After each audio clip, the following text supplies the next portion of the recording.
Ang lulutuin ko ngayon lobster. Nagkataon na nabili ko tong sale sa Asian store. $5 each. Ang pagluto ko nito, una pinapakuluan ko muna siya sa Sprite. Pagkatapos, pag medyo luto na talaga, magigisa na ako. Butter ang gagamitin kong parang oil. At bawang, ayan, maraming bawang. Pag after few minutes, kasi napakuluan ko na nga yan ng Sprite,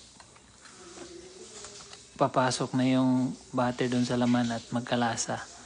Nilagyan ko rin yan ng mga iba pang sangkap, gaya ng ground pepper, ground onion at saka ground garlic. Konting asin. Ang sabaw niyan, manamis-namis kasi pinakuluan ko sa Sprite kanina at may butter. So yan ang laki ng mga ang laki ng kanyang laman at ubos.